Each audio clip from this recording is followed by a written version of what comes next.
혼합물의 분리 볼 건데 몇 년 전에 저 태안에 유조선이 어떻게 되니? 좌초돼가지고 부딪혔었냐? 좌초됐었냐? 그래서 기름이 많이 흘러서 굉장히 큰 피해를 줬었지. 그래서 막 전 국민들 가서 막 닦기도 하고 막 그런 봉사활동을 했었어. 그러면 그때 바다로 흘러간 기름들이 이제 파도에 이제 밀려서 어땠니? 그 해안가까지 떠오르는 거를 떠밀려 오니까 그거를 흡착포를 가지고 혹은 헝겊 뭐 그런 걸 가지고 계속 막 닦고 했었어. 그러면 기름막을 쳐서 더 이상 이 유출된 기름이 더 흘러가지 않게 오일펜스 설치해놓고 흡착포 던져놓고 이러한 일들을 했었어. 그런 걸 봤었을 때 여기에서 이 기름 유출한 거를 이제 방지를 하고 그 후속 대책으로 여러 가지 일들이 일어났었을 때 우리 물질의 특성과 연관지어서 생각을 한번 해보자라는 얘기가 되어 있습니다. 그래서 이번 시간에는 이러한 물질의 특성을 앞에서 배운 내용들을 가지고 혼합물들을 한번 분리를 해보도록 하겠습니다. 자, 먼저 밀도 차이를 이용한 혼합물의 분리. 자, 앞에서 우리 배웠었던 내용들을 이제 실제적으로 적용을 해서 혼합물들을 분리를 해볼 건데, 먼저 첫 번째로 밀도 차이를 이용한 혼합물의 분리. 먼저 고체 혼합물이야. 고체 혼합물. 고체 혼합물을 한번 분리를 해볼 건데, 액체 물질을 이용을 해서 한번 분리를 하는 방법 먼저 알아보자.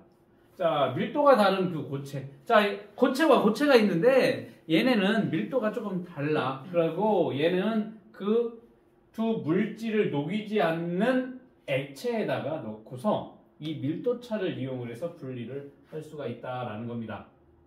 자, 그러면 하나의 고체와 하나의 고체가 있었을 때 여기 이 두 개가 밀도 차이가 있다라고 하면 얘네를 둘 다 녹이지 않으면서 중간 정도의 밀도를 가진 액체를 이용을 하면 어떻게 돼? 밀도의 차이에서 하나는 가라앉고 하나는 위로. 그러면 중간 정도의 밀도를 갖는 액체를 통해서 어떻게 돼? 분리를 할 수가 있다라는 겁니다. 쉽게 말하면 자, 두 가지 A와 B라는 물질이 섞여져 있어. 그런데 얘를 둘 다 녹이지 않는 물에다가 집어넣었더니 A는 물 위에 뜨고 B는 물 아래 가라앉았어. 자, 이렇게 됐었을 때 누구의 밀도가 제일 클까? B의 밀도가 제일 크겠지. 그 다음 밀도는 물이 될 거고 밀도가 제일 작은 것은 A가 될 겁니다. 자, 이렇게 물에 녹지 않는 물질을 밀도차를 이용을 해서 A와 B를 서로 분리를 할 수 있겠다. 자, 그러면 이런 식으로 우리가 밀도 차이를 이용해서 고체를 분리하는 방법이 이제 신선한 달걀 고르기야. 지금은 달걀이 어때? 그 난각이라고 하는 그 껍데기 부분에 번호가 일렬 번호가 다 적혀져 있지. 그래서 이게 언제 생산을 하고 생산 농가 어디에서 생산을 하고 그 다음에 어떠한 사육 시설에서 키워서 낳은 닭인지 뭐 방목을 한 건지 아니면 좁은 케이지 안에서 알만 낳게 한 건지 뭐 그런 것까지 다 번호가 적혀져 있지. 생산 이력이 다 적혀져 있는데 예를 들어서 그거 말고 그냥 시골에서 우리 할머니 할아버지가 닭장 조그만하게 해놓고 닭을 키우면 우리는 뭐 그걸 생산을 해서 어디에 납품을 하고 하는 게 아니기 때문에 거기다 뭐 번호를 적거나 뭐 하지 않고 조그만 여기 정원에다가 놓고 키운다라고 했었을 때 닭들이 뭐 정해진 곳에 알을 안 낳을 수도 있으니까 그 닭이 계란이 할머니 할아버지니까 눈이 안 보여서 오래됐을 수도 있겠지. 그치? 그러면 이거를 간단하게 오래된 닭인지 오래된 계란인지 아닌지를 확인하는 방법이 뭐 있냐면 이렇게 소금물에다가 집어넣게 되면 신선한 달걀은 밀도가 커서 가라앉는 반면에 오래된 달걀은 물 위에 떠오른다라는 거야. 왜 그러냐면 이 안에도 일부분 비어 있어서 공기가 있는데 이게 오래된 달걀 같은 경우에는 이 껍질 막으로 여기가 안에가 건조가 된다라고 증발이 일어난다라고 보면 될 거야. 그러니까 점점 공기가 많아지게 되니까 어떻게 돼? 오래된 달걀인 경우에는 소금물에 이렇게 뜨게 된다라는 겁니다. 둘 다 가라앉았어.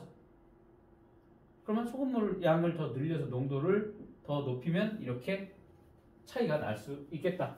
자, 이런 식으로 신선한 달걀의 밀도가 크고 그 다음 소금물, 그 다음 오래된 달걀의 밀도가 적기 때문에 이렇게 차이가 나서 간단하게 신선한 달걀, 오래된 달걀 그냥 깨봐도 알 수 있어.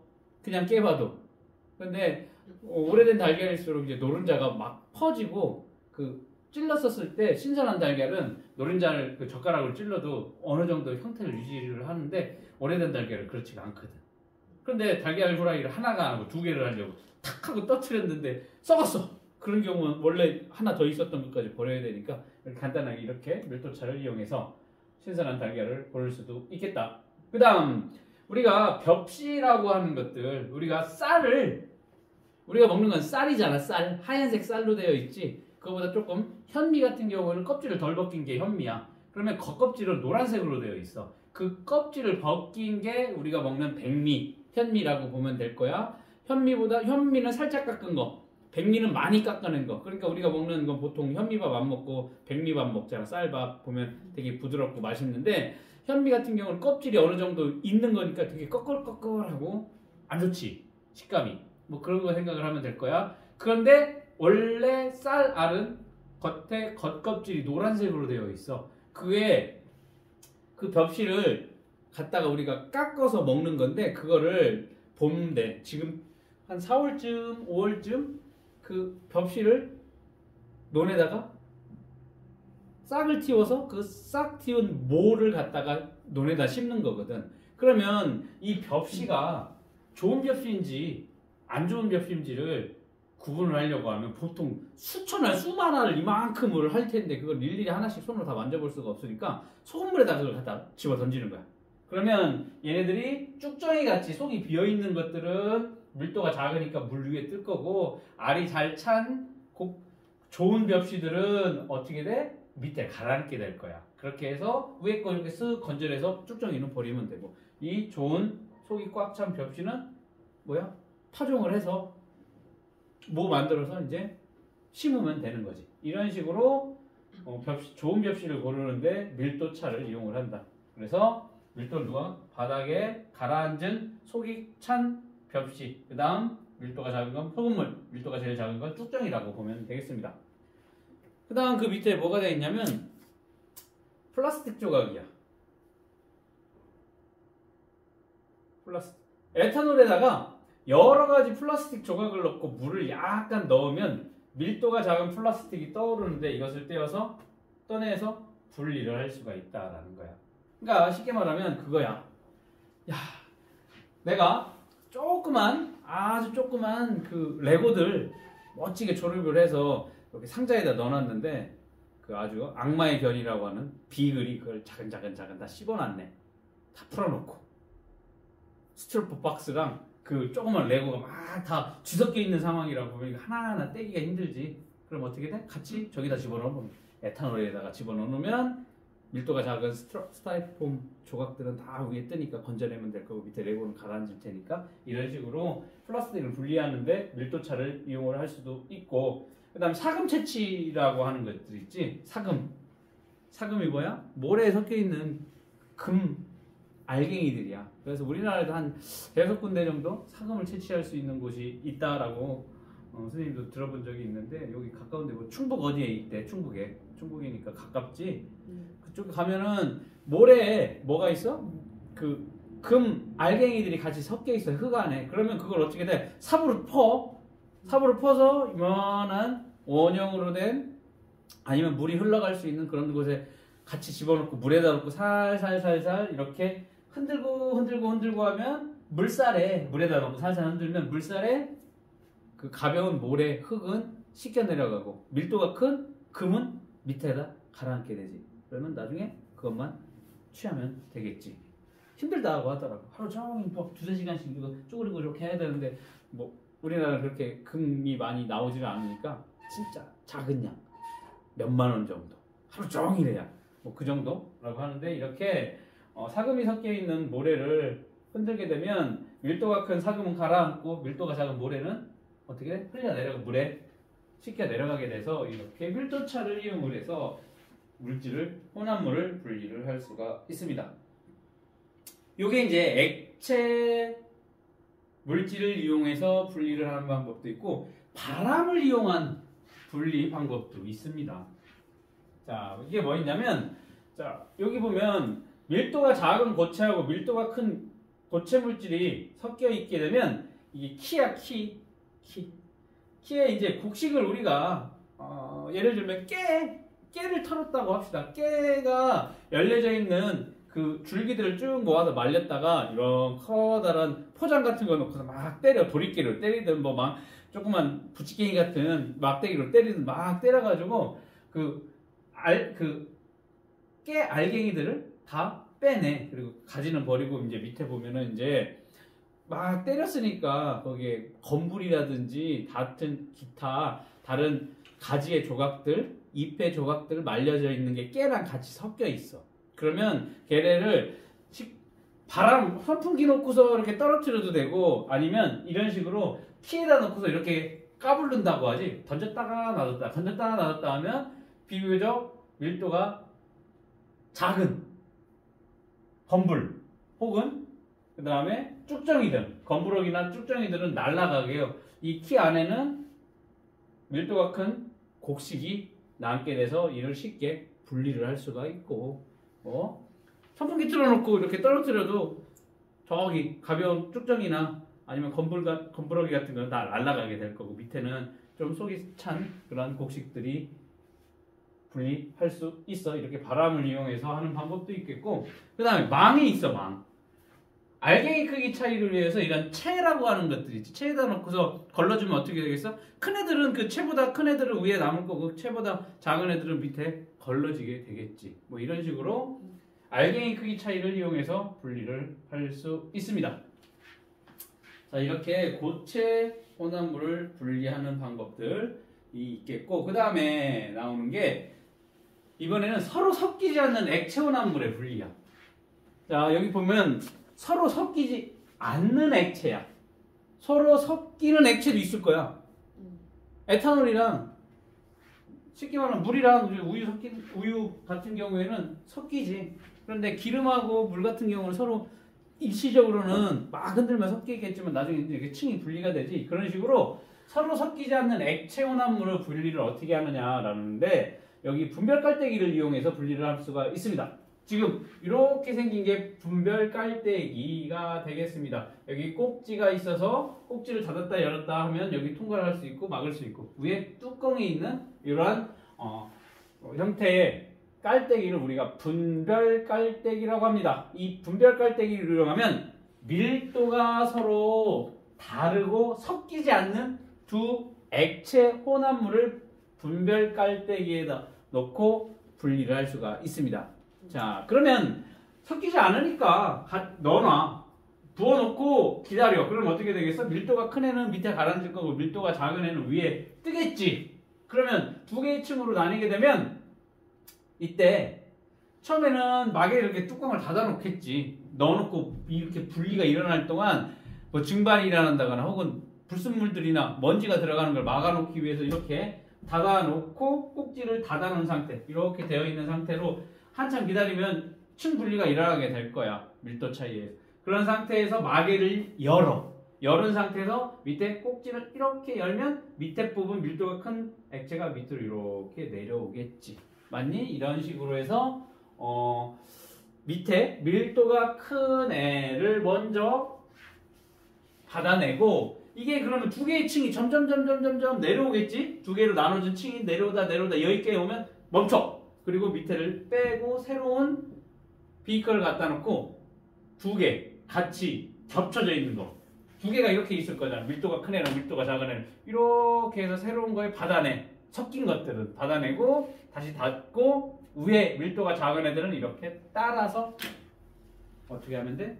부으면 밀도 큰 거, 작은 거, 그리고 섞여 있는 거 세 개로 이렇게 나눠지게 되겠지. 이런 식으로 분별 깔때기를 이용해서 혼합물을 분리를 할 수가 있는데 아까 처음에 뚜껑을 닫아놓은 상태에서 뚜껑을 열고 꼭지를 열라고 했지. 그게 이제 대기압에서 이렇게 밀어주는 압력 때문에 이렇게 밑으로 날아오게 되는데 이게 마개를 닫아놓고 뚜껑 이 꼭지를 열어도 나오는데 그냥 나오는 게 아니라 중간에 여기 밀어주는 대기압이 없으니까 여기에서 공기가 올라가가지고 나와야 되거든. 그러니까 중간에 여기 날아오더니 밀도가 큰 액체, 밀도가 작은 액체가 서로 섞이는 현상이 나타날 수가 있어. 그래서 반드시 마개를 여기 열어줘야만 위에서 대기압에 의해서 액체가 내려가게 된다라는 거야. 그것도 잘 생각을 해. 시험 문제에 이런 것도 나오게 돼. 마개를 닫고 꼭지를 열면 안 된다. 그럼 나오지도 않을 뿐더러 더디게 나오고 섞일 수도 있다라는 거 기억을 해두면 되겠습니다. 자, 이렇게 조금 양이 많은 경우에는 분별 깔때기를 이용을 할 텐데 아주 적은 양이야. 아주 작은 양. 여기에 그냥 이렇게 차버리면 분별 깔때기를 이렇게 나누기도 힘든 그런 분량의 양이라고 하면 스포이트를 이용을 해서 액체 혼합물을 분리할 수도 있겠다. 자, 서로 섞이지 않는 액체 혼합물의 양이 적을 때 이러한 시험관에 넣고서 놔두면 밀도가 큰 애, 밀도가 작은 애 이렇게 서로 분리가 될 겁니다. 그러면 이럴 때 스포이트를 이용해서 위에 부분 적은 양을 조금씩 덜어낼 수 있다. 이런 식으로 아주 적은 양을 분리할 때는 요 분별 깔때기를 이용을 하기에는 조금 여기 왜 양이 너무 작게 되니까 효율적이지 않지. 이런 식으로 적은 양은 스포이트를 이용을 할 수도 있다라는 겁니다. 자, 이 탐구 더하기 한번 봅시다. 물과 식용유의 혼합물을 분리하는 방법이 되겠습니다. 자, 일단 처음에 섞인 물하고 식용유하고 섞인 혼합물을 어디에다가 여기 닫아놓고 분별 깔때기에다가 집어넣을 겁니다. 그 다음 뚜껑 닫아놓고 기다려. 언제까지? 층이 두 개로 완벽하게 분리가 될 때까지 기다리면 되겠습니다. 자, 그 다음 두 층으로 나눠지게 되면 위에 마개를 열고 새로운 비커 갖다 놓고 여기 꼭지를 열을 거야. 그러면 아래층에 물이 내려오겠지. 그치? 그래서 먼저 물을 분리를 하게 될 겁니다. 그리고 물과 기름의 경계면이 가까워지면 꼭지 닫고 어떻게 돼? 비커 바꾸고서 새 비커 넣어서 경계면 근처의 액체는 따로 닫고 다 내려왔어. 그럼 다시 닫고 위에 부분에 식용유를 위로 따라서 분리를 할 수 있다. 이런 식으로 물과 식용유 혼합물을 분리하는 탐구다. 간단하지? 그 다음에 여기 보면 서로 섞이지 않고 층을 이루는 액체 혼합물 뭐가 있냐면 우리 참기름하고 간장. 자, 선생님 집은 그 김을 많이 먹어. 그 조미김 말고 소금 뿌려져 있는 김 말고 그냥 날김을 구워가지고 참기름이랑 간장 넣고서 이렇게 찍어 먹는 그 김을 많이 먹거든. 그럴 때 참기름을 간장 위에다가 이렇게 떨어뜨려 몇 방울 떨어뜨려 가지고 먹게 되면 어떠니 간장 위로 그 참기름이 둥둥둥둥둥 떠 있는 현상을 볼 수 있을 거야. 자, 이렇게 밀도가 큰 간장은 아래 가라앉고 밀도가 작은 참기름은 그 위에 떠 있다라고 보면 되겠습니다. 자, 물하고 수은을 서로 섞였을 때는 밀도가 큰 게 수은이 커. 그 위에 물이 층을 이루게 될 거다라는 겁니다. 자, 물하고 휘발유 한번 봅시다. 물의 밀도가 더 크기 때문에 물은 밑에 층에, 휘발유는 위에 층에 형성을 하게 될 겁니다.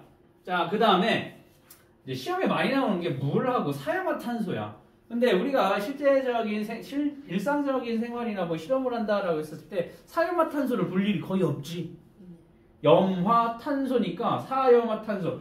염소 4개의 탄소가 붙어있는 그런 형태의 물질이라고 보면 될 건데 그럼 물하고 사염화탄소 누가 무거운지를 몰라. 밀도가 큰지 본 적이 없거든.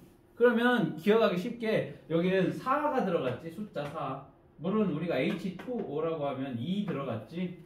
이렇게 기억을 하면 돼. 뭔지는 모르지만 사염화탄소가 4염화탄소 4자 들어갔고 물 H2O 2야. 2, 4 누가 더 커? 4가 더 커. 그러니까 사염화탄소의 뭐야? 그 밀도가 더 크다 그렇게 기억을 하면 절대 까먹을 일이 없어. 사이먼탄소가 뭔지 모르지만 자 그렇게 외우면 돼. 사이먼탄소 물 하면 사이먼탄소 산에 H2O 물 H2 2, 4 얘가 더 크네. 밀도가 얘가 더 크니까 밀도가 큰 사이먼탄소는 가라앉을 거고 밀도가 작은 물은 위에 층을 질 겁니다. 이런 식으로 기억을 해두면 잊지 않을 거야. 요거 잘 기억을 해둬야 돼. 밀도가 큰 애가 가라앉고 밀도가 작은 애가 위에 층에 위치를 하게 된다라는 거. 자 바다에 유출될 기름분이 아까 우리가 처음에 시작을 했었을 때 얘기했지. 기름이 유출이 됐어 바다에. 그러면 기름은 물보다 어때? 밀도가 작기 때문에 물 위에 떠 있다고. 그러니까 어떻게 되니? 기름막이라고 하는 오일 펜스를 설치를 할 거야. 왜냐면 해류에 의해서 바람에 의해서 이게 기름이 떠내려서 다른 지역으로 옮겨갈 수 있으니까 그 부분에 오일 펜스 쳐놓을 거라고. 그러면 오일 펜스는 물 위에 떠 있는 형태가 되겠지. 물 안에 들어가 있으면 안 되겠지. 왜? 이게 지금 바닷물이라고 하면 오일이 색이 되면 어디에 떠 있을 거야? 여기에 떠 있을 거니까. 여기. 그러면 오일 펜스를 어디? 이렇게 설치를 해야 되겠지. 이런 식으로 설치를 해야 되겠지. 그러면 어때? 오일이 다른 쪽으로 이동을 안 하게 돼. 그래 놓고서 여기에 어떻게 되니? 뜰채로 기름을 걷어낸다거나 아니면 흡착포 막 던져가지고 기름을 흡수를 하는 방식으로 분리를 할 수가 있다. 자, 우리가 그 곰국 같은 것도 많이 끓인다고. 곰국을 끓일 때 조금씩은 안 끓여. 엄마들이 손이 커서 그런 게 아니라 이만큼의 그 뼈를 갖다가 끓인 거랑 이만큼의 뼈를 갖다가 끓였었을 때 맛이 다르거든. 대용량으로 했었을 때 더 많이 우러나니까 더 맛있어. 그래서 이제 큰 솥에다가 놓고 이런 곰국을 끓인다라고 했으면 그 뼈에서 혹은 고기에서 나온 기름들이 나오게 될 거야. 그러면 걔네가 그 기름 지방성분들이 그 국물 위에 떠 있게 되겠지. 그러면 어때? 흡착포를 이용한 그러한 것을 이용을 해서 위에 기름을 떠내거나 아니면 간단하게 숟가락 국자 같은 걸로 떠내도 돼. 식혀. 그러면 위에 하얗게 지방 덩어리들이 층을 이루기도 해. 그러면 그거 걷기가 좀 더 쉽겠지. 그런 식으로 지방을 걸러낼 수가 있다라는 거지. 뭐 어느 정도 기름기는 있어야 되는 게 맞는데 너무 많은 그런 지방들을 섭취를 했었을 경우에 좀 건강을 해칠 수도 있으니까 이렇게 기름을 걷어내는 그 원리는 뭐야? 밀도 차이를 이용을 한다라고 보면 되겠습니다. 자, 우리가 혈액을 분리를 한다라고 했으면 혈액을 원심 분리기에다 넣는 거야. 자, 혈액 같은 경우에는 크게 혈장과 혈구로 나눠지게 된다라고 했었어. 그래서 혈장 같은 경우에는 거의 대부분의 성질이 물이라고 했어. 혈장이 혈액에서 55% 차지하고 있고 그 다음에 혈구가 45% 정도 차지를 한다라고 해서 혈구, 적혈구, 백혈구, 혈소판 무거워. 그러니까 걔네를 어떻게 돼? 이런 튜브에다가 집어넣고서 막 돌아가는 거야. 고속으로 들어가는 원심 분리기지. 그러면 밸런스 맞춰놔야 되겠지. 이게 한쪽으로 축이 틀어지면 고장이 날 수 있으니까 축을 잘 맞춰놓고 돌리면 어떻게 돼? 처음에 이렇게 혈장, 혈구들이 섞여 있다가 어때? 이런 식으로 윗부분은 혈장, 밑에 부분은 혈구 부분으로 이렇게 층이 나눠지게 된다라고 해서 위에 혈장은 필요 없으니까 혈장 빼내고 혈구만 가지고 이제 실험을 한다거나 뭐 여러 가지 다른 일들을 한다. 이렇게 혈액을 분리를 한다. 혈장, 밀도가 큰 혈장은 밀도가 큰 혈구는 가라앉고 밀도가 작은 혈장은 위에 뜨게 된다. 이것도 마찬가지로 뭐를 이용한 거야? 밀도차를 이용을 해서 분리를 할 수가 있다. 밑에 체크해 볼까? 밀도가 다른 두 가지 고체온화물은 두 물질을 녹이지 않으면서 밀도가 두 물질의 중간 정도인 어디에 넣어서?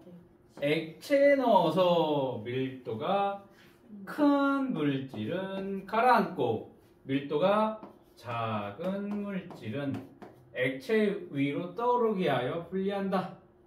소금물에 벽실을 넣으면 속이 찬 벽실은 가라앉고 쭉정이는 위로 떠올라 분리가 된다. 이때 세 물질의 밀도를 비교를 하면 가장 밀도가 큰 애는 누구와? 속이 찬 접시가 되겠지. 네. 그 다음에 중간에 있는 소금물이 중간, 그리고 밀도가 제일 작은 애는 쭉정이가 되겠네. 쭉정이. 식용유와 물을, 혼합물을 어디에 넣으면 두 층으로 이루어 분리가 되는데 아래층에 모여 층을 이루므로 아래층에 어디에 넣으면 돼? 식용유 물은 어디? 분별? 깔때기 맞아? 분별 깔때기. 분별 깔때기에 넣고 두 층을 이룰 거야. 밑에 물, 위에 식용유. 그럼 아래층에 뭐가 있어? 물이 이렇게 물이 있고 위에는 식용유가 있으니까 그 층 분리가 되면 어때? 꼭지를 열어서 밑에 부분 받아내면 되겠고, 중간에 겹쳐진 게 아니지, 경계를 이루고 있는 부분 따로 받아내고, 그 다음 꼭지 닫아내서 윗부분으로 식용유를 따라 버리면 이렇게 분리를 할 수가 있다. 뭐를 이용해? 밀도차를 이용했다. 지난 시간에 이제 물질의 특성에서 뭐 배웠어? 끓는 점도 배웠지. 이 끓는 점 차이를 이용을 해서 혼합물을 분리하는 방법도 한번 알아보도록 하겠습니다. 자, 일단 끓는 점 차이를 이용해서 혼합물을 분리를 하려고 하면 끓는 점이 조금 온도 차이가 있어야 조금 분리하기가 쉽다라는 거야. 예를 들어서 온도 차이가 2도밖에 안 난다라고 칩시다. 그러면 이 끓는 점이 거의 비슷하기 때문에 분리하기가 굉장히 어렵지. 바꿔 말하면 효율이 떨어져. 분리가 잘 안 돼. 그렇기 때문에 끓는 점 차이가 좀 큰 두 가지 이상의 물질이 섞인 혼합물을 가열을 할 거야. 그러면 가열을 하면 어떻게 되겠어? 기화가 일어나겠지. 기화가 일어나면 기체가 생성이 된 그 기체를 냉각을 시켜서 순수한 액체를 얻는 방법, 요거를 우리는 증류라고 부르는 거야. 증류. 자, 혼합물을 끓여서 만들어진 기체를 식혀서 순수한 액체를 얻는 방법을 증류라고 얘기를 하는데, 끓는 점 차이가 크고, 자 여기 봐, 끓는 점 차이가 크다. 그리고 잘 섞여. 서로 잘 섞이는 액체 혼합물을 분리를 할 때 쓰는 방법이 증류가 될 거고, 설탕물이나 소금물과 같이 고체 성분이 녹아있는 용액에서 액체 성분을 분리하는 데 이용하는 것도 이 증류의 방법이 되겠습니다. 자, 방법은 간단합니다. 여기 소금물이 담겨져 있는 플라스크 안에다가 뭘 집어넣어? 끓임 쪽을 집어넣어. 끓임 쪽. 끓임 쪽이 뭐라고 했니? 온도를 빨리 올리는. 온도를 밑에서 이렇게 알코올 램프를 통해서 가열하다 보면 갑자기 확 끓어서 오르는 현상을 막아주는 게 끓임 쪽이라고 했어. 급하게 끓으면 넘칠 수 있지. 갑자기 확 끌어올리면 그거를 방지해 주는 게 끓임 쪽이라고 했습니다. 끌어올리는 걸 방지해 주는 거야. 그러면 이 끓임 쪽을 집어넣고 안에 소금물 넣고 위에 뚜껑, 구멍이 뚫려져 있는 뚜껑에 온도계 위에 부분에다가 설치를 해. 여기 온도계가 밑에까지 내려오지 않게끔 위에 이 소금물 액체가 기화가 돼서 이쪽 넘어가는 가지 옆에까지 그 정도로 온도계를 설치를 해놓고 쭉 옆에 가지에서 관 연결을 합니다. 그래서 그 관을 어디다가 이 차가운 물에 담겨져 있는 이 시험관 해서 이런 식으로 설치를 해놓을 거야. 자, 그러면 여기 끓이면 이 소금물이 뭐가 일어나겠어? 팔팔팔팔 끓겠지. 끓으면 그 액체가 어떻게 돼? 기화가 일어날 거야. 물이 기화가 돼서 여기 가게 되면 어떻게 돼? 찬물에 닿으면 다시 액화가 일어나서 뭐가 일어나겠어? 순수한 물만 분리를 할 수가 있다라는 겁니다. 자, 이렇게 소금물을 끓이면 기화가 일어나고 그 기화된 기체를 식힐 거야. 수증기를 식히게 되면 어떻게 되니? 다시 순수한 짜지 않은 순수한 물을 얻을 수가 있습니다. 자, 그러니까 이런 바닷물을 이용해서 식수를 만들 수도 있다라는 겁니다. 이런 식으로 원뿔 모양의 용기를 바닷물 위에다가 놓게 되면 햇빛을 받은 바닷물이 어떻게 돼? 그 안쪽에서 증발이 일어나게 될 거야. 증발이 일어난다. 결국에는 여기에 수증기가 형성이 될 거야. 이런 식으로 수증기. 물이 기화가 될 겁니다. 그러면 그 기화된 수증기가 여기 벽면에 닿을 거야. 그러면 다시 무슨 현상이 일어나? 액화 현상이 일어나겠지. 액화가 되면 여기에 똘똘똘똘똘똘 물방울들이 모이게 될 거야. 이 물방울들이 모여서 많이 모이면 어떻게 되겠어? 중력에 의해서 이렇게 뚜루룩 모여서 옆으로 이렇게 이동을 하겠지. 뭐 일부 여기로 떨어지는 것도 있겠지만 옆으로 이렇게 사선 모양으로 되어 이 부분 따라서 흘러내려서 물을 모으게 되면 우리가 바닷물이 태양 에너지에 의해서 어떻게 돼? 기화가 된 걸 액화시켜서 순수한 물을 모을 수 있게 된다라는 겁니다. 그래서 이걸 식수로 사용한다. 그럼 이건 따로 전원이나 에너지를 우리가 공급을 해주지 않고 그냥 태양 에너지만 이용을 해서도 식수 만들 수 있지. 단점은 대량 만들 수가 없다라는 거지. 그치? 대량 만들려면 엄청 커야 되겠지. 엄청 커야 되는데 조그맣게 만들어서는 우리가 막 시원하게 마실 수 있을 만큼의 충분한 양은 안 되지만 죽지 않을 만큼은 할 수도 있겠고, 그 다음에 이게 물이 기화가 잘 일어나려면 햇볕이 잘 쨍쨍해야 되는데 겨울이나 비가 오거나 흐린 날에는 조금 효율적이지 않겠지. 비효율적이 될 수도 있습니다. 이런 식으로 증류를 이용한다. 바닷물에서 식수를 만들게 된다. 혹은 이게 없어. 무인도 같은데 그 캐스터웨이처럼 혼자 거기에 무인도에 갇히게 됐다 라고 하면, 바다에 있는 무인도라고 하면 간단하게 모래사장에 가서 모래를 이렇게 파고 여기 바닷물 있겠지. 여기에 대충 나무 이렇게 설치를 하고, 요즘에 그 등산복들 보면은 방수 잘 되지 않니? 엄마 아빠들 산에 가면 입는 그 방수 재질로 돼서 알록달록한 그런 등산복들 이용을 하면 여기 덮어놓고 놔두면 여기서도 이렇게 똑같은 작용으로 물을 얻을 수도 있어. 그런 방법도 있다라는 거. 이게 다 증류를 이용한 방법이 되겠다. 자, 그 다음 소주꼬리가 있어. 소주꼬리.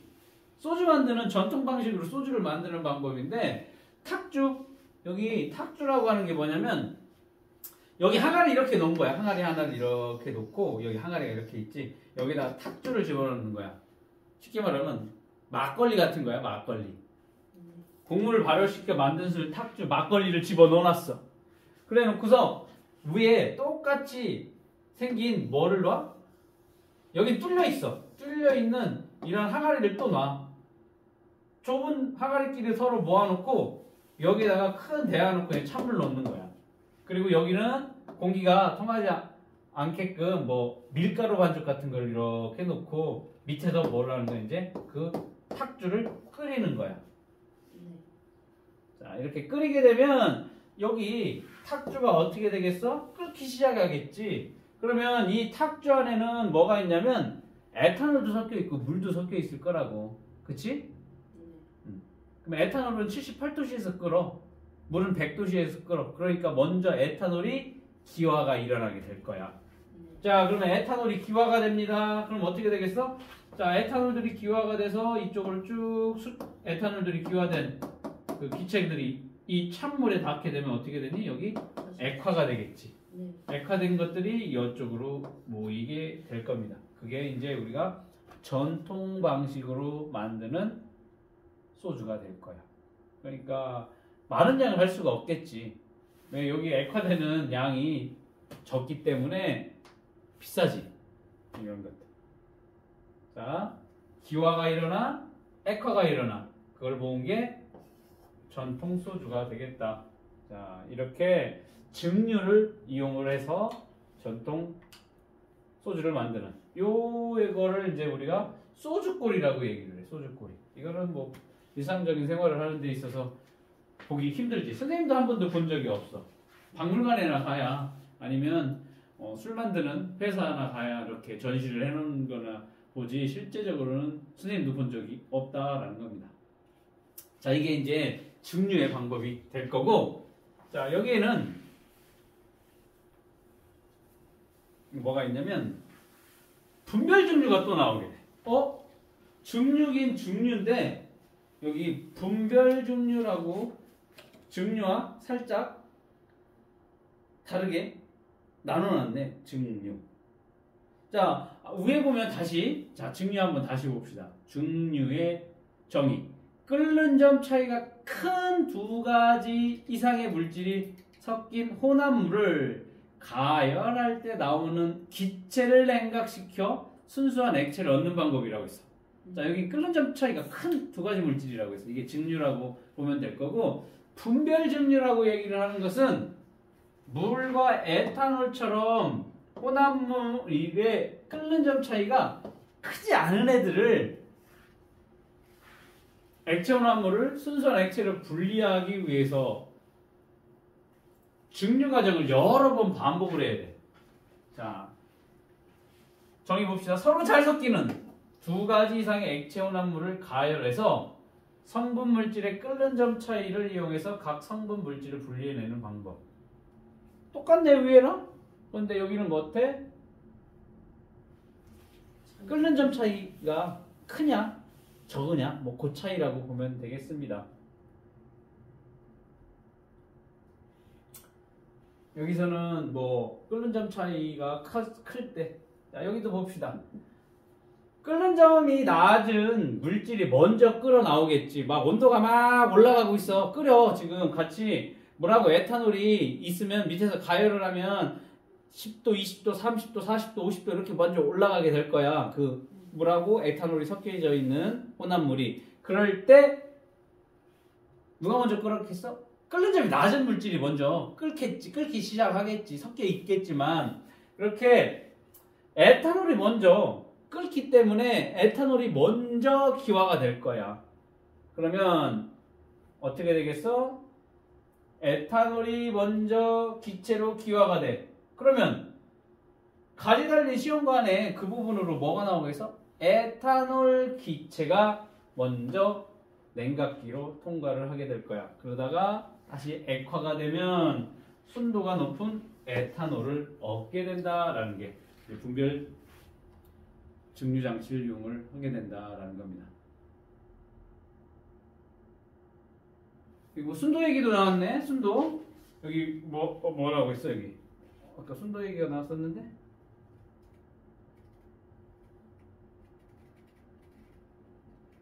순도가 높은 에탄올. 순도는 혼합물 중에서 가장 많은 질량을 차지하는 성분의 비율을 순도라고 얘기를 하는데 보통 퍼센트 농도로 얘기를 할 겁니다.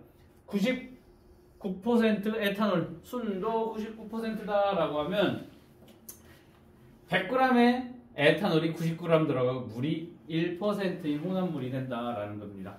그래서 우리가 실험용으로 쓰는 에탄올들 보면 옆에 순도가 적혀져 있어. 99.99% 막 그렇게 적혀져 있어. 그럼 순도가 굉장히 높은 거지. 100%짜리는 없어.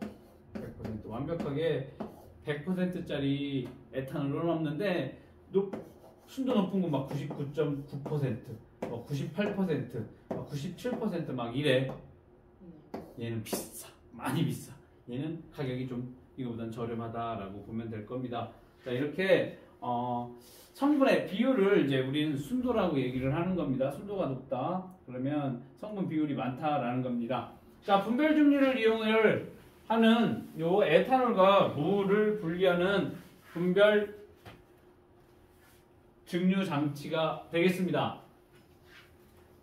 여기도 둥근 플라스크에다가 뭐 집어넣겠어? 물하고 에탄올을 같이 집어넣고 여기를 가열을 할 거니까 여기도 뭘 집어넣어야 돼? 끓임 쪽을 집어넣어서 갑자기 끓어 넘치는 것을 방지를 해야 된다라는 거예요. 갑자기 끓으면 여기에 위로 넘어갈 수도 있는 상황이 생길 수도 있어서 끓임 쪽을 집어넣는다라고 보면 되겠습니다. 그리고 여기에 유리도막 유리도막들이 여기 이렇게 다 들어가 있습니다. 그러면 끓는 점이 낮은 성분이 기체 상태로 여기를 통과를 하게 될 겁니다. 통과를 하고 어디로 가? 이 가지 달린 곳으로 이 기체가 이동을 하게 될 겁니다. 그리고 위에 뭐 온도계를 측정을 할 수 있는 온도계를 꽂아 놔야 되겠지. 그래서 에탄올이 보통 78도씨에서 끓게 되니까 78도씨 정도 되면 여기 지금 기화가 일어나겠구나 라는 걸 생각을 하면 되겠고, 그 다음 여기 냉각 장치를 설치를 할 거야. 물이 이렇게 통과돼서 물을 채워서 이쪽으로 나오게 되는 거야.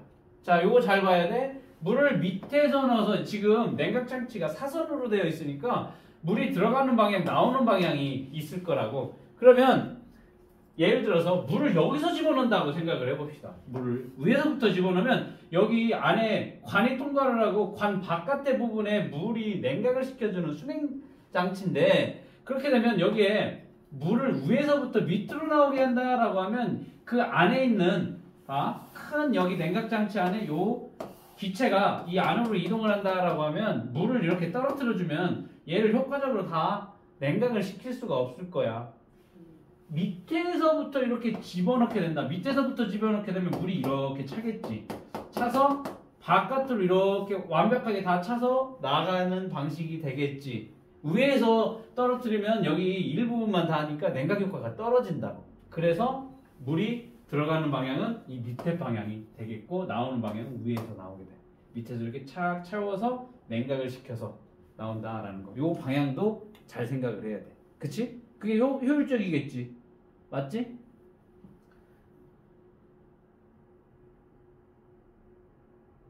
그 다음에 우리 뭐 대륙 생각을 했었을 때도 뜨거운 물은 위로 올라가게 될 거고 여기 찬물이 계속 밑에서부터 차게 될 거니까 훨씬 더 냉각 효과를 높일 수가 있겠다. 자, 이런 식으로 냉각기를 지나게 될 거야. 찬물이 들어가서 위쪽으로 나오게 되는. 그리고 연결관이라면 여기에 뭐가 되겠어? 냉각을 시켜서 액화된 기체가 여기에 모이게 되겠다라는 겁니다. 자, 요거를 갖다가 그래프로 한번 볼 거야. 가열을 할 거야. 가열을 하니까 가열하면 어떻게 돼? 혼합물의 온도가 올라가겠지. 그래서 78도씨 근처가 될 거야. 그러면 급격한 기울기가 보이다가 여기서는 더 이상 온도가 올라가지 않는다라는 겁니다. 기울기가 급격하게 작아져. 그러면 여기서 뭐가 일어난다? 에탄올의 기화가 일어나고 있다. 에탄올의 기화, 즉 액체에서 기체로의 상태 변화가 일어나고 있다. 그러면 이 부분에서는 지금 뭐야? 78도밖에 80도밖에 안 되니까 에탄올이 주로 끓어 나오는 부분이 되겠다라는 거야. 이거 잘 봐야 돼. 에탄올이 주로 끓어 나온다라는 거야. 주로라는 말에 신경을 써야 돼. 주가 에탄올이란 얘기지. 그러면 일부 뭐도 같이 섞여 나올 수 있다? 물도 일부 섞여 나올 수도 있다라는 거야. 왜냐면 에탄올 입자들이 뭐야? 기화가 일어날 때 지네만 기화가 되는 게 아니라 옆에 물 입자들도 있으니까 걔도 같이 휩쓸려서 일부 물 입자들이 서로 섞여 나올 수 있다라는 거야. 바꿔 말하면. 즉 대부분은 에탄올일 텐데 일부 물이 섞일 수도 있습니다. 자, 그러다가 남은 액체를 계속 가열할 거야. 가열하면 다시 또 온도는 올라가게 될 겁니다. 그리고 100도씨 근처면 이제 물이 끓어서 수증기가 될 거야. 그러면 그때 나온 100도씨가 됐었을 때 나오는 기체를 냉각시키면 뭐가 돼? 거기에는 물이 끓어서 나오겠지. 근데 여기도 마찬가지야. 순수한 물은 아닐 거라고. 일부 아까 다 기화가 일어나지 못한 에탄올이 섞여 있을 수도 있어. 됐니? 네. 자, 그러면 순수한 에탄올을 얻고 싶어. 그러면 한번 여기에서 요때 추출한 에탄올을 일부 물이 섞여 있을 수도 있다고 했지. 그걸만 가지고 다시 또 요 분별 증류 장치에다가 넣고 또 해. 또 하면 한 번 하고 두 번 하고 세 번 하고 반복하면 반복할수록 어때? 더 순수한 에탄올을 증류할 수 있다라는 거.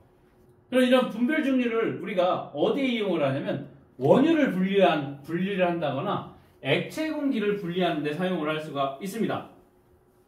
원유 같은 경우에는 자, 원유는 시커매. 원유를 본 적이 있니? 없지. 우리나라는 원유가 없으니까. 자, 원유에는 다양한 성분들이 다 섞여 있어. 그래서 이 원유를 분별 증류를 하는데 원유를 370도 이상의 높은 온도로 가열을 해서 이 증류탑이라는 곳에다가 집어넣을 거야. 그러면 여기에다가 중간중간에 이렇게 통과할 수 있는 부분들이 있어. 통과할 수 있는 구멍들이 있어. 구멍들이 있고 그 층층마다 연결해 빠져나갈 수 있는 이러한 관들이 존재를 하고 있는데 이 여러 개 통로를 지나가면서 위로 올라가게 되는데 이때 370도까지 가열을 해놓은 상태면 일단 끓는 점이 낮은 물질애들은 위로 계속 올라가게 된다라는 겁니다. 왜냐면 지금 여기서 예를 들면 370도라고 했어? 370도로 원유를 가열을 하게 되면 끓는 점이 낮은 애들은 막 바글바글 끓을 거 아니야. 그럼 뭐가야? 기체 상태가 될 거라고. 그러면 위로 올라간다고. 그럼 위로 올라갈수록 온도가 점점 낮아지지. 자, 여기 370도에서 380도에서 막 바글바글 끓으니까 다 기체가 돼서 여기 위로 올라가. 올라가다가 이제 요쯤 되면 300 정도 돼. 300도씨 정도가 된다고. 그러면 300도씨, 즉 중유 같은 경우에는 끓는 점이 300도라고 보면 될 거야. 그러면 온도가 낮아지니까 요 모든 성분들이 기체가 돼서 올라가다 온도가 낮아지니까 300정도의 끓는 점을 가지고 있는 중유는 뭐가 돼? 액화가 돼. 그때 모아지는 건 뭐만 모아져? 중유만 모아지게 돼. 그러면 나머지 애들은 아직도 끓는 점이 더 낮으니까 뭐가 돼? 기체 상태가 될 거라고. 그러면 위로 또 올라가. 그러다가 230도에서 350도 정도? 그 정도가 낮아진 상태면 경유가 액화가 돼. 그래서 경유가 이렇게 모아지게 돼. 그거보다 끓는 점이 낮은 애들은 아직도 기체로 있으니까 위로 올라가. 등유 같은 경우는 150도 정도가 되면 액화가 되니까 여기에 등유만 모이게 돼. 휘발유는 더 끓는 점이 낮아. 아직도 기차 상태. 그러면 위로 올라가. 요때 이제 30도에서 120도 되면 어떻게 돼? 휘발유가 액화가 되면서 모을 수가 있다. 그보다 더 낮은 끓는 점을 갖는 석유가스는 1도씨 이하가 되면 그때 이제 가스 형태로 이제 바뀌게 돼서 요거 우리가 이용을 한다라는 겁니다. 그래서 중유탑은 다른 거 상관없어. 뭐 이게 중유가 300이고 경유가 200, 300, 230도에 350도 이거 외울 필요는 없고 끓는 점이 이 중유탑에서 밑에서 위로 올라갈수록 끓는 점이 낮아지게 된다라는 거. 그래서 끓는 점이 낮은 애들이 분리가 된다. 그러면 여기 끓는 점 높은 애들은 높은 온도에서 낮아질수록 이렇게 층층층마다 분리가 된다라는 거 기억을 해두면 되겠습니다. 그래서 높은 아스팔트, 도로 포장재 원료로 사용하고 중유, 선박원료, 경유, 디젤기관, 등유, 항공기연료, 휘발유, 우리의 자동차 연료, 화학약품 연료, 그 다음에 석유가스 같은 경우 가정용 연료로 사용을 하고 있다. 자, 이렇게 원유의 분별 증류를 이용을 해서 어떻게 되니 끓는 점 차이를 이용해서 분리를 할 수 있다라는 거. 자, 밑에 층 온도 높아, 위에 층은 온도가 낮다라는 거. 그거는 꼭 기억을 해둬야 되겠습니다. 액체 공기의 분별 증류를 할 거야. 뭐냐면 우리가 공기에는 다양한 성분들이 섞여져 있다고. 그랬을 때 이 액체를 냉각을 시킬 거야. 건조한 공기를 저온으로 냉각을 시켜. 마이너스 200도씨까지 어떻게 되니? 냉각을 시켜서 똑같이 증류탑으로 내보내게 될 거야. 그러면 끓는 점이 높은 산소 같은 경우는 이 위로 갈수록 어떻게 되니? 온도는 누가 더 높니?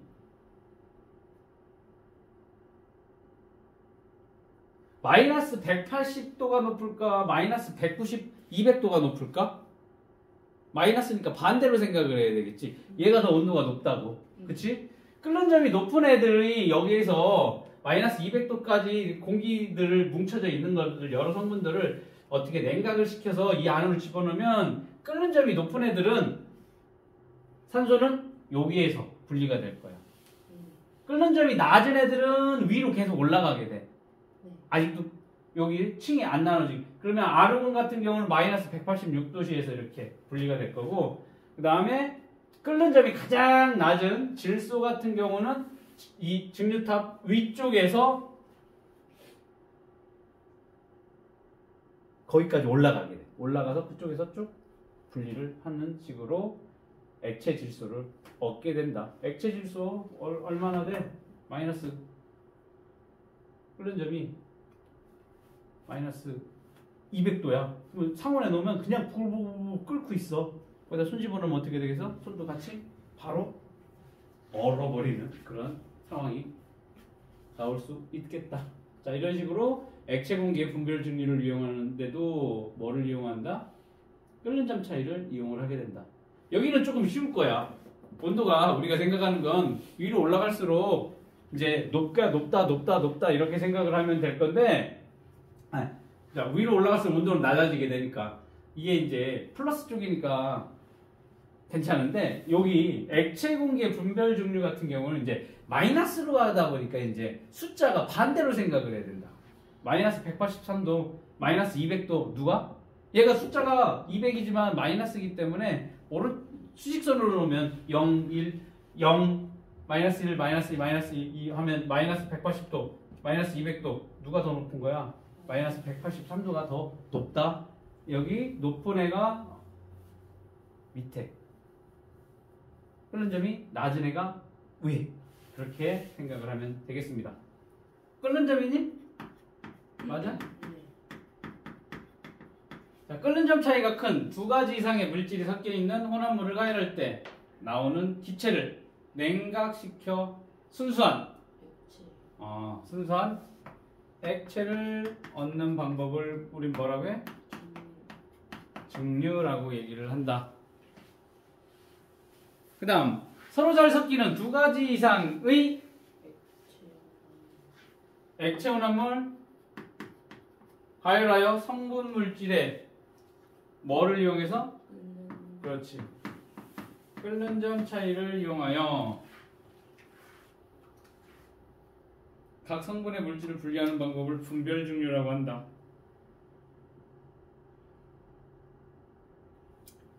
분별 증류는 뭐니? 말 그대로 여기 액체네.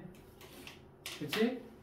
증류는 소금물 같이 소금하고 물, 액체 뭐 그런 것도 증류라고 하면 될 거고, 분별 증류는 뭐 끓는 점 차이가 좀 적거나 혹은 액체끼리.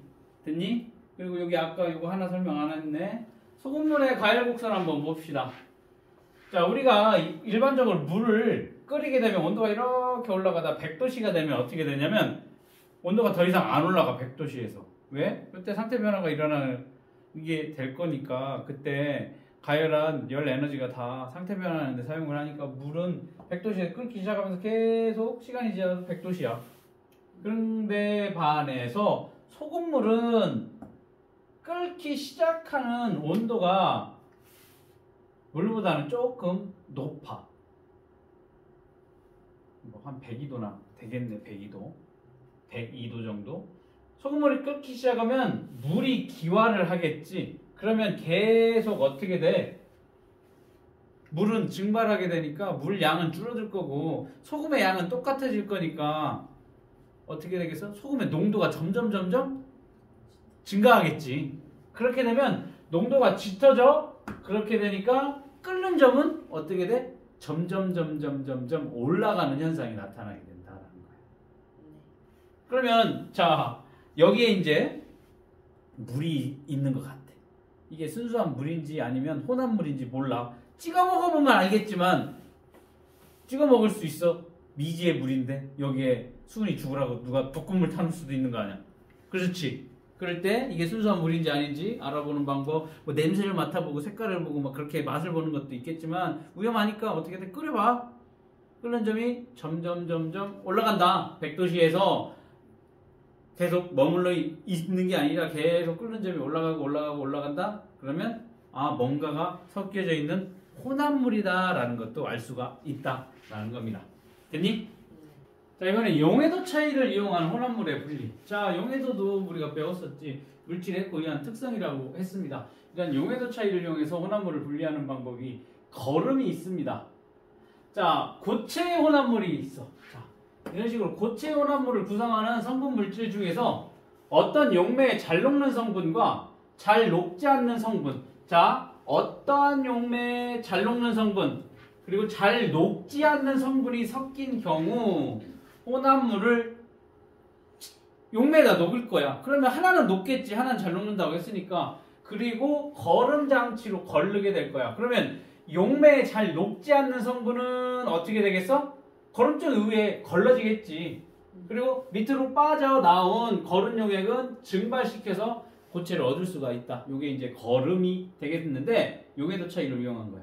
자, 우리가 염전에서 소금을 만들 거야. 바닷물을 갖다 가둬놓고 이만한 커다란 논에다가 물을 가다 놓고 거기를 계속 증발을 시키면 물은 날아가고 소금만 남을 거야. 그런데 우리가 알고 있는 염전은 깨끗하게 이런 장소에다 놓고서 작업을 하는 게 아니야. 그렇다 보니까 근처에 있는 검부럭이니 흙이니 심지어는 동물들의 배설물, 새똥이 그런 것들도 다 들어갈 수 있겠지. 환한 넓은 데가 다 염전이라고 생각을 하면 그렇게 불순물들이 많이 섞일 수밖에 없어. 그러면 불순물이 섞인 소금을 어떻게 물에다가 녹이게 될 거야. 그러면 거름종에 걸르게 되면 위에 불순물들이 어떻게 되겠어? 이 거름종에 걸러지고 밑에는 깨끗한 소금하고 물만 섞여있는 소금물만 걸러지겠지. 그러면 그 걸러낸 소금물을 가열을 할 거야. 그럼 물은 어떻게 돼? 키화가 돼서 날아가겠죠. 옹기종기. 다 증발이 되겠지. 그러면 밑에 뭐만 남아? 깨끗한 소금만 남게 되겠다. 자, 이런 식으로 불순물이 섞인 소금을 물에 녹여서 걸러낸다. 거름 방법이 되겠습니다. 나프탈렌하고 소금이 섞여져 있다라고 봅시다. 나프탈렌이 뭔지 아니? 탈취 효과도 있고 냄새도 잡아주는 역할을 하지. 그래서 우리 남자 화장실 가보면 이렇게 동글동글동글한 거 이렇게 매달려 있고, 그 다음에 장롱 같은데 이렇게 눈깔사탕 같이 동그랗게 하얀색으로 되어 있는 알갱이 이렇게 큰 것들이 있을 거야. 나프탈렌하고 소금이 이제 혼합되어 있다라고 생각을 하면 얘네를 둘 다 에탄올에 한번 녹이게 될 거야. 그러면 에탄올에는 나프탈렌은 녹을 텐데 소금은 녹지가 않아. 그러면 에탄올에다가 나프탈렌과 소금이 섞여 있는 것을 녹이게 되면 소금은 안 녹아. 그러면 걸러주면 거름증 이후에는 소금만 남을 거고, 에탄올에 잘 녹는 나프탈렌은 밑에 용액 상태로 존재하겠지. 그걸 밑에 용액을 갖다가 가열하면 에탄올은 날아가고 밑에 뭐만 남아? 나프탈렌만 얻을 수가 있다. 재결정이라는 방법이 있어. 결정은 결정인데 재결정이야. 결정이 뭐니? 결정이 뭐야?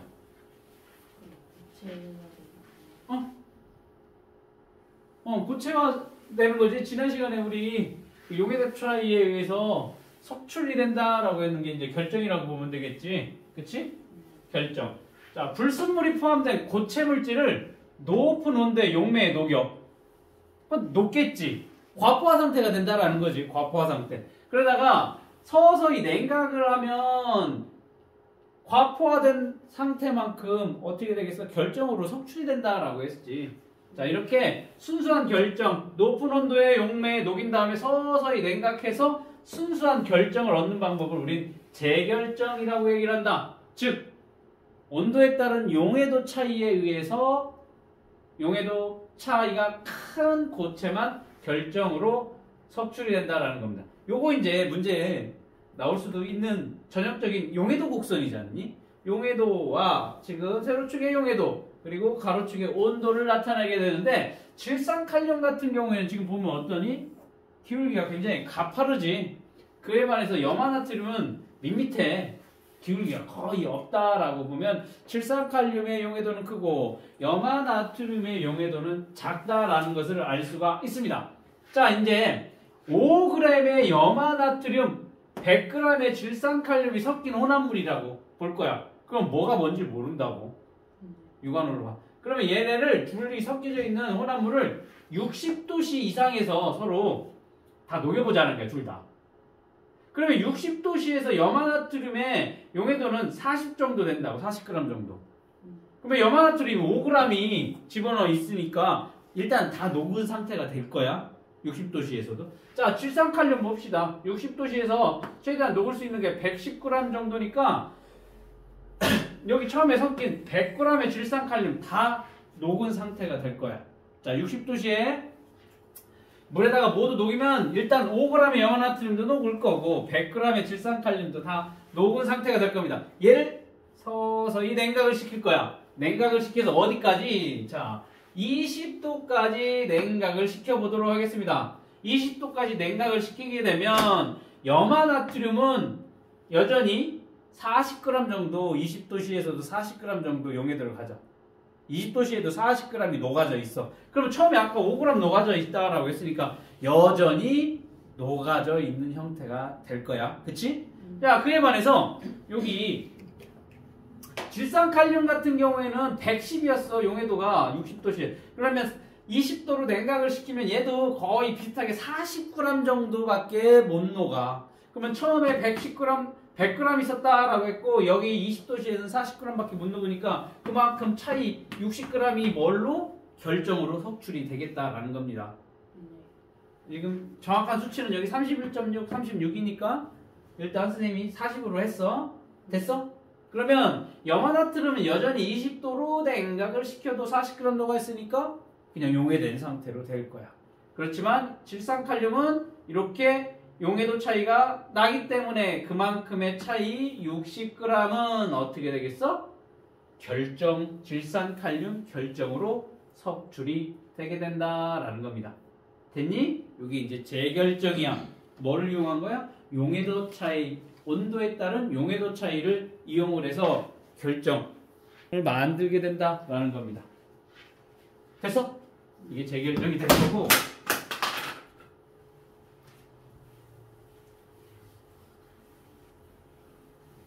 다음 추출 봅시다. 추출.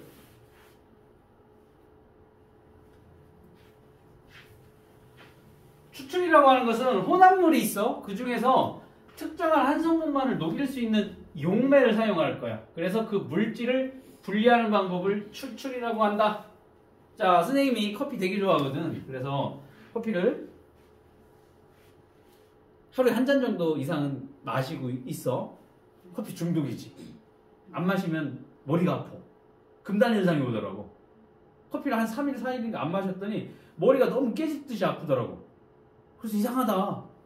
왜 그럴까? 라고 생각을 하다가 요 근래에 뭐를 했나 생각을 해봤어. 근데 딱 하나였어. 커피를 4일간 안 마신 거야. 몸을 생각을 해서 커피를 많이 마시는 것 같아요. 커피를 줄여보려고 커피를 4일을 끊었더니 4일이니까 3일이지. 3일을 끊었더니 머리가 아픈 거야. 그래서 이상하다 싶어가지고 커피를 마셨어. 그러니까 두통이 싹 사라지더라고. 커피 중독이구나 라는 걸 알게 됐지. 하루에 한 잔 정도는 마시게 되는데 이제 원두를 선생님이 직접 볶아. 파란 생두를 사다가 프라이팬에다가 볶으면 까맣게 탄다고. 까맣게 탄 거를 갈아. 그래서 거름종이 위에다가 올려놓고 뜨거운 물을 부으게 되면 거기에 이제 커피 성분들이 밑으로 추출이 되고 커피 가루는 그대로 위에 있겠지. 거름종이 있으니까. 그렇게 해서 그 커피를 갖다가 마시는 거거든. 이렇게 커피 성분이 물에 넣어오는 거 추출이 되겠다라는 겁니다. 자, 한약 보면 감초가 됐든 녹용이 됐든 여러 가지의 그 한약재들을 이렇게 약탕기에다가 집어넣고서 끓여. 그리고 끓이면 끓고 난 그 액체와 그 한약재들을 면 보자기에다가 넣고서 쥐어짜면 뭐만? 한약재의 성분들만 우러나는 액체를 우리가 마시고 나머지 찌꺼기는 버리게 된다. 이게 이제 한약 다리는 방법이야. 이렇게 약탕기에다가 넣고 물과 함께 끓이게 되면 어떻게 돼? 약의 한약 성분들이 물에 녹아져 나오게 된다. 이게 추출이 되겠습니다. 자, 거기에다가 이제 뭐 하나 더 있네. 암모니아 기체와 공기의 혼합 기체. 자, 암모니아 기체하고 공기가 섞여 있는 상황이라고, 혼합물이라고 봅시다. 기체도 혼합물이니까 이 혼합물을 분리하는 방법이야. 자, 물이 흐르는 장치에다가 혼합 기체를 통과시키면 암모니아는 물에 녹아서 암모니아 수가 되어서 흘러나오고, 공기 같은 경우는 용해도가 작기 때문에 공기는 물에 녹지 않고 위로 빠져나갈 수가 있어. 그렇게 쉽게 어떻게 암모니아 기체와 공기를 서로 분리를 할 수 있겠다라는 겁니다. 여기 보면 깨진 유리 조각이나 작은 유리관 또막을 잔뜩 집어넣은 곳에다가 암모니아와 공기가 섞인 요걸 통과를 시키고 어떻게 돼? 물을 여기다 집어넣게 되면 그 기체가 이렇게 통과하는 사이에 이제 물하고 닿는 그 표면적을 넓혀버리면 암모니아는 쉽게 물에 잘 녹으니까 밑으로 빠지는 건 암모니아 수가 될 거고, 공기는 위로 빠져나가게 된다라는 겁니다. 자, 이렇게 혼합 기체, 혼합물, 기체의 혼합물도 이렇게 분리를 할 수 있겠다라는 거 기억을 해두고, 그 다음으로 이제 크로마토그래피 한번 봅시다. 크로마토그래피를 이용한 혼합물의 분리. 자, 크로마토그래피라고 하는 것은 검은색 수성 사인펜 잉크는 성질이 비슷한 여러 가지 색소가 섞인 혼합물이라고 보면 되겠습니다.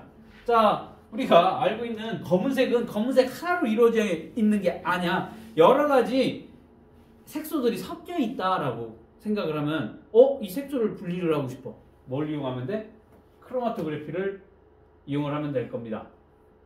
자, 이렇게 검은색 수성 사인펜 잉크는 성질이 비슷한 여러 가지 색소가 섞여 있어. 그런데 얘를 분리를 하려면 끓는 점 혹은 밀도, 용해도 차이를 이용해서 분리를 할 수가 없다. 그럴 때는 뭐를 이용해? 각 성분 물질들이 용매를 따라 이동하는 속도 차이를 이용해서 혼합물을 분리를 할 거야. 자, 용매를 따라 이동하는 속도가 성분 물질마다 다 다르다라는 거. 그걸 이용해서 분리를 하는 방법을 우리는 크로마토그래피라고 하는데, 간단해.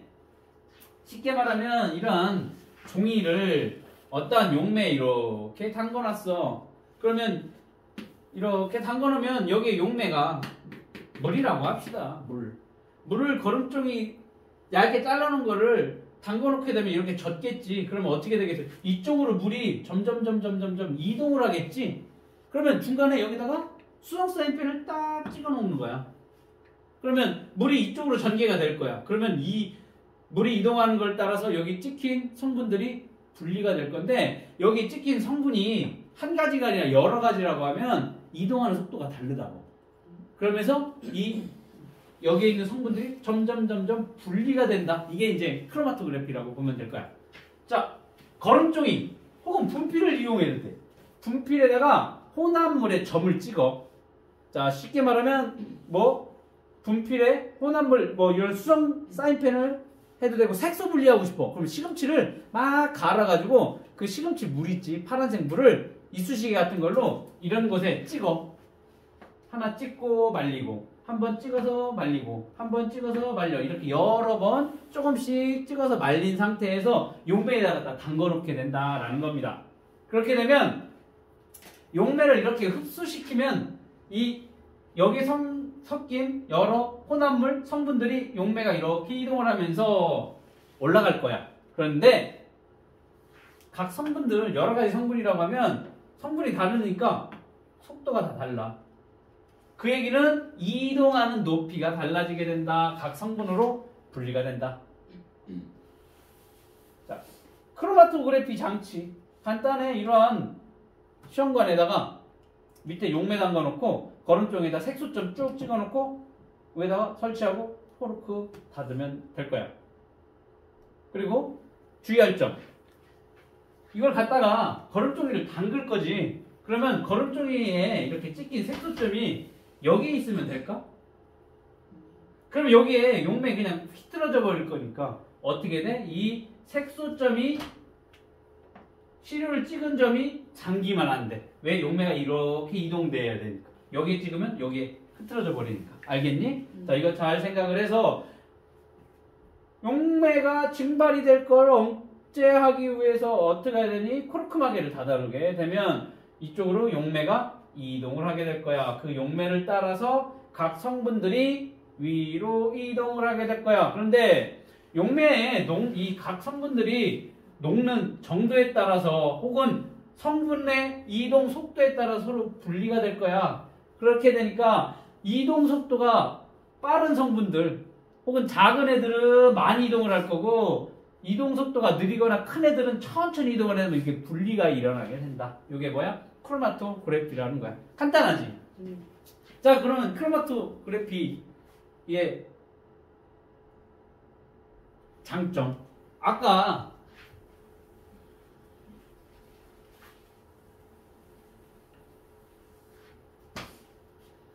점을 한두 번 찍으면 되지.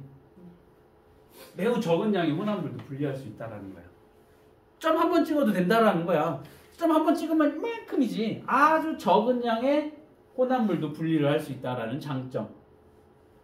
자, 성분의 성질이 매우 비슷한 혼합물도 분리를 할 수가 있다라는 겁니다. 거의 성질이 매우 비슷해서 구분하기 힘든 애들도 분리를 할 수 있다라는 장점이 있습니다. 그리고 여기에 성분이 2개가 됐든 3개가 됐든 더 많이 섞여 있어도 한 번에 분리를 할 수 있다라는 장점이 있겠습니다. 그리고 봤지만 장치가 굉장히 간단하지. 분리하는 장치 간단해. 그냥 용매에다 담궈놓기만 하면 되고 그 다음에 용매가 이렇게 전개가 됐을 때 그게 뭐 2시간 3시간 걸리지 않아. 굉장히 빠른 시간 내에 이 분리가 가능하기 때문에 시간이 굉장히 짧다라고 하는 이러한 장점이 있습니다. 그러면 이걸 우리가 어디에 이용을 하느냐? 꽃잎에서의 그 색소를 분리를 하는데 꽃잎의 색소를 분리를 하는데 크로마토그래피를 이용할 수도 있고 그 다음에 식물 잎에 있는 엽록소를 분리를 할 거야. 뭐 엽록소 A, 엽록소 B 이렇게 여러 종류의 엽록소들이 있는데 그런 엽록소를 분리를 하는데도 이런 크로마토그래피를 이용을 할 거고 도핑 테스트를 하고 하는 거야. 또 크로마토그래피를 할 거야. 도핑 테스트 뭐니? 자, 우리가 경기를 하는 데 있어서 나는 쟤를 이기고 금메달을 따고 싶어. 그러면 금지약물들 복용을 한다고. 스테로이드 같은 것들. 순간적으로 힘을 낼 수 있는 그런 금지 약물들 복용을 하고 경기를 해서 내가 금메달을 땄어. 그러면 어때?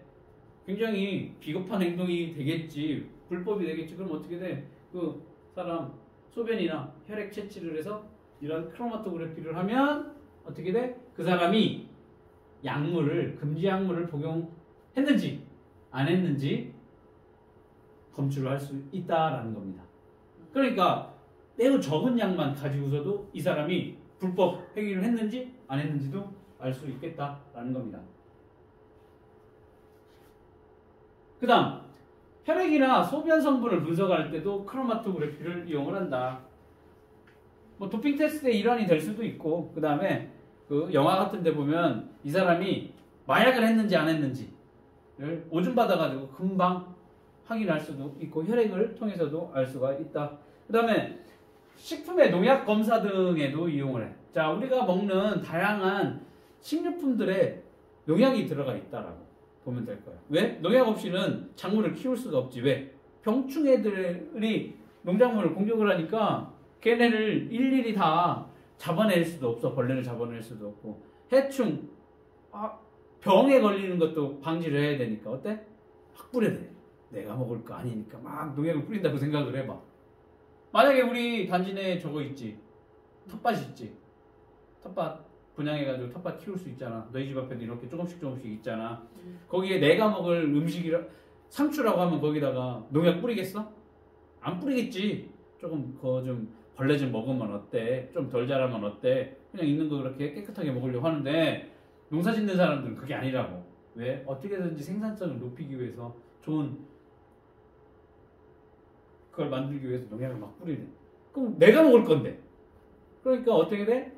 간단하게 이 식품에서 식품 추출해서 크로마토그래피하고 그 다음 다른 여러 종류의 농약들하고 같이 크로마토그래피 해보면 같은 위치를 하고 있을 거잖아. 전개되는 게. 그러면 여기에 농약이 얼마만큼 있구나라는 걸 알 수 있다. 농약 검사 등에 이용을 할 수가 있다라는 겁니다.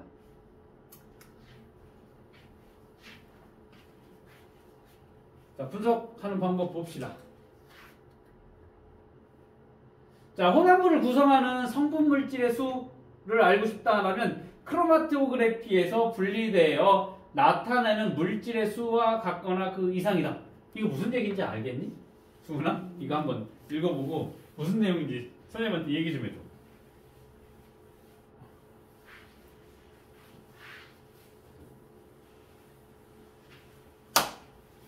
이게 뭔 얘기야? 이해가 되니? 뭔 얘기인지 모르겠지? 이게 뭐냐면, 자, 지금 크로마토그래피를 통해서 우리 혼합물의 종류를 알고 싶어. 그런데 혼합물이 예를 들어가지고 혼합물을 구성하는 성분 물질의 수 5가지라고 칩시다. 자, 예를 들어서 이 혼합물에는 5종류의 물질이 섞여서 있는 혼합물이라고 했을 거야. 그러면 이 크로마토그래피를 해서 분리를 하게 되면 이때 분리돼서 이렇게 나타나는 이 성분들이 5가지나 그 이상이 될 수도 있다라는 겁니다. 이게 뭐야? 예를 들어서 이거야. 지금 5가지 성분들이 있는 혼합물을 분리를 했더니 이렇게 3종류밖에 분리가 안 됐대. 이 얘기야. 이게 뭐를 의미하냐면, 자, 혼합물을 구성하는 성분 물질의 수는 5가지, 크로마토그래피에서 분리되어 나타나는 물질의 수 3개밖에 안 돼. 그러니까 얘가 얘보다 많지, 혹은 같을 수도 있어. 5개가 될 수도 있고 그 이상이 될 수도 있고, 얘가 더 적다라는 거야. 여기에 자 1, 2, 3, 4, 5번에 혼합물들이 있다라고 했었을 때 여기에 1번, 2번, 3번, 4번, 5번 이렇게 같이 섞여 있을 수도 있어. 그 얘기야. 얘가 더 많다라는 거야. 같을 수도 있겠고. 자, 여기 3개가 있어. 지금 혼합물의 성분이 3개가 있습니다. 3종류가 섞여 있습니다. 라고 했었을 때 이 3종류가 이런 식으로 나타날 수도 있어. 3개가 따로따로 분리가 될 수도 있어. 그런데 비슷한 전개율을 갖는다거나 비슷한 크기가 여기에 같이 뭉쳐서 같이 보일 수도 있다라는 거야. 그러면 여기는 실제로 우리 눈에 보이는 것처럼 3가지로 보일 수 있지만 실제로는 혼합물이 4개를 갖다가 했는데도 이렇게 3개처럼 보이는 경우도 있을 수 있다라는 거야. 그 얘기를 해놓은 거야. 성분은 다르지만 전개율이 비슷하거나 뭐 크기가 비슷하거나 뭐 그랬었을 때 이렇게 서로 겹쳐져서 나타날 수도 있다. 크로마토그래피 분석이 그렇게 될 수도 있다라는 겁니다. 자, 성분 물질이 용매를 따라 이동한 거리와 용매가 이동한 거리의 비, 요거는 전개율이 용매가 이동한 거리분의 성분 물질 이동한 거리. 용매가 이만큼 이동을 했었을 때 용매가 이만큼, 여기 CU가 이만큼 이동했다, 이만큼 이동했다, 이동했다. 성분 물질 이동한 거리. 요걸 우리는 전개율이라고 얘기를 할 건데, 이 전개율은 성분 물질의 종류에 따라서 다르다라는 거야. 그러니까 아까 금지 약물들 같은 경우에 내가 복용을 했다라고 하면 실제 그 금지 약물하고 내 혈액, 소변 같이 이동을 시키면 같은 위치에서 나타나게 돼서 어라? 얘는 복용을 했구나 라는 걸 알 수가 있다라는 겁니다. 됐니?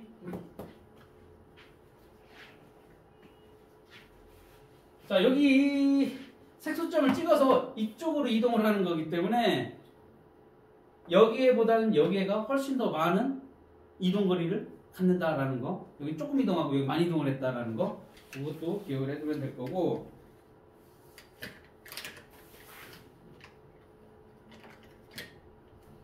자, 여기 보자. 잉크를 구성하는 성분 색소는 잉크 제조회사에 따라서 다 다를 수 있거든.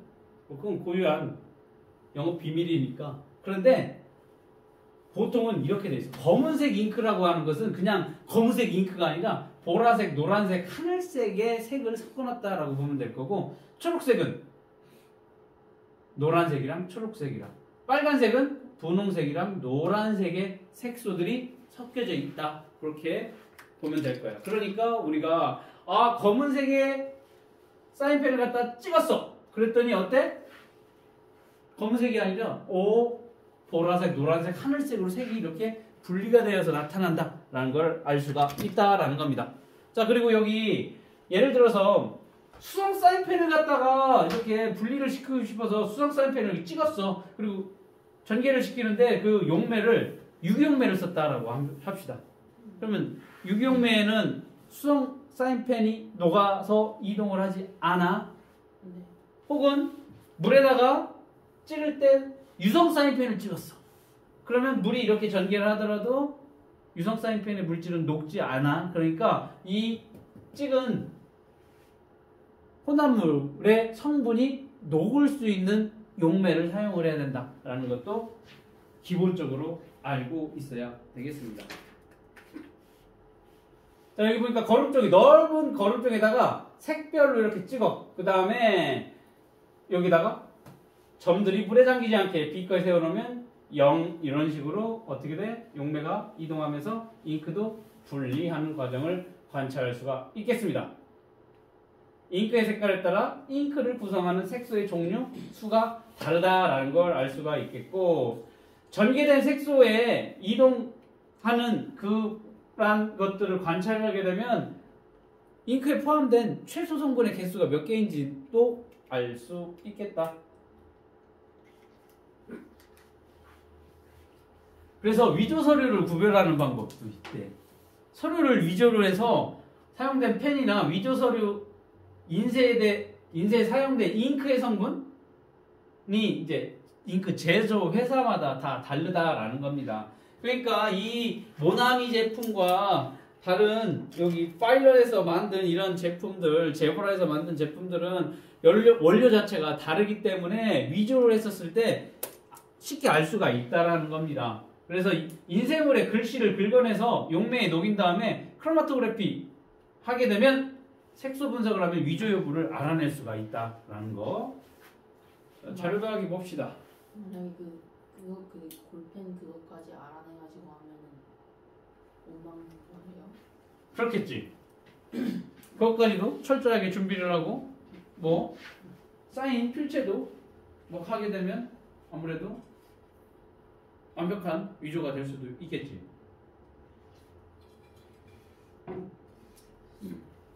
자, 생활 속에서 이용되는 혼합물 분리하기 봅시다. 여러 가지 방법을 이용해서 우리 혼합물을 분리하는 건데 아스피린이야. 자, 아스피린 같은 경우에는 언제 먹니? 해열 진통제로 먹거든. 해열 진통제로 먹는 게 아스피린이지. 아스피린이 처음에 어디서 발견됐냐면 그 버드나무 껍질에서 분리를 한 거거든. 그러니까 옛날에 이순신 장군이 무과 시험을 보다가 말에서 떨어졌잖니? 떨어져가지고 다쳤어. 그러니까 어떻게 돼? 무과 시험을 봐야 되니까 팔도 쏘고 뭐 이렇게 창도 던지고 막 해야 되니까 다리 다쳤어. 어떻게? 옆에 가가지고 버드나무 껍질을 벗겨가지고 여기다 질질질 싸가지고 시험을 봐서 합격을 했대. 그 얘기 들어본 적 있어? 처음 들어봐? 그때 왜 버드나무 껍질을 왜 감았냐라는 거지. 붕대처럼 왜 감았냐. 뭐 부목처럼 된 것도 있겠지만 여기에 아스피린은 버드나무 껍질에서 얻었다라고 보면 될 거야. 그러니까 그 과거에도 우리 선조들은 아스피린이 진통제로 쓰인다라는 걸 알 수가 있었다라는 거지. 그래서 이 버드나무 껍질에서 얻은 물질을 가공을 한 다음에 재결정을 이용을 하면 순도가 높은 의약품으로 만들어서 우리가 해열 진통제로 쓸 수 있겠다. 자, 그 다음에 향수. 요즘에는 뭐 화학적인 방법으로 향수를 많이 만들어. 왜? 값이 싸고 공정이 간단하고 어때? 시간도 적게 들고 돈도 적게 들고. 그런데 과거에는 어떻게 돼? 식물의 꽃이나 잎에서 향을 내는 성분들을 추출을 해서 향수를 만들었다라는 겁니다. 그 다음 라이프 스트로라고 하는 생명 빨대야. 얘는 뭐냐면 아프리카 같은데 개발도상 국가 같은데 물이 깨끗하지 않은 동네에서 물을 마시게 되면 정제된 물이 아니야. 그러니까 그냥 기생충이 있어. 그냥 봐도 더러운 물인데 뭐가 정수장치가 없으니까 내가 죽을 수 있겠다라고 생각을 하는데도 마시는 거야. 그거라도 안 마시면 바로 죽으니까. 기생충들이 있으면 내가 감염이 돼서 더 큰 병이 걸리는데도 어쩔 수 없이 마시게 되는데 여기 오염된 물을 깨끗한 물로 걸러주는 정수장치야. 간단해. 이렇게 빨대 모양 이거만큼밖에 안 돼. 리코더보다도 작을 거야. 리코더보다도. 여기에 보면 수지, 아이오딘 두 겹의 망도 있고 걸러주는 망도 있고 아이오딘 베인 수지, 활성탄으로 결국에는 휴대용 뭐라고 보면 돼? 정수기라고 보면 될 거야. 그러면 작은 입자나 세균, 바이러스 같은 것들을 걸러주게 되지. 이런 거 이용을 하면 아무래도 깨끗한 물을 먹을 수 있겠다라는 겁니다. 그러면은 바닷물도 되나요? 바닷물 같은 경우에는 조금 공정이 조금 복잡해. 그걸 이용을 바닷물도 정수하는 장치 생각하면 될 거고 도시광산. 지금 도시광산이라고 얘기를 하는 게 뭐냐면 광산은 어디에 있어? 그 광맥이 있는 산에서 이렇게 캐는 거잖아. 그런데 지금 도시광산은 우리가 일반적으로 폐휴대전화, 폐자동차 부품, 그 다음에 무슨 다양한 뭐가 있니? 컴퓨터 부품들에 보면 거기에 금속 성분들이 많다고. 금이나 은이나 그러한 구리나 그런 굉장히 많은 금속 성분들이 있어. 그러면 우리가 이런 것들을 그냥 폐기하고 버려가지고 묻는 게 아니라 여기에서 그런 성분들을 뽑아낼 수가 있지. 그럼 모아서 어떻게 돼? 그 부분만 축출해낼 수가 있다라는 겁니다. 분리 정제하면 다시 금, 은, 중요한 금속 원소들 다 모아서 다시 또 활용할 수가 있어. 그래서 도시광산이라고 얘기를 하는 겁니다. 지금 핸드폰 보면 2년 쓰고 갈고 버리고 뭐 당근하고 하겠지만 뭐 그런 식으로 버려지는 것들엔 굉장히 중요한 값진 성분들이 있어서 이거를 이용을 한다고 해서 도시광산이라고 얘기를 하는 거예요. 광산이 산에만 있는 게 아니라. 자, 수돗물을 정제한다라고 했었을 때 우리는 저쪽 대전에서 물을 끌어다가 쓰고 있어. 어디 거? 그 대청댐 물을 끌어다가 쓰고 있지. 대청댐이라고 있어. 저 대전의 동구 쪽 가면 엄청 큰 댐 있는데 그 강물을 바로 먹는다라고 생각을 해봐. 안 먹잖아. 수돗물 안 마신다며. 수돗물 안 마시지. 그럴 때 이 강물도 이제 바로 사용하기엔 조금 꺼림칙하지. 그러니까 강물에 있는 모래도 가라앉히고 부유물을 엉키게 해서 약품을 투입해서 여러 단계의 장치를 통해서 우리는 깨끗한 수돗물을 만들어서 사용을 한다라는 거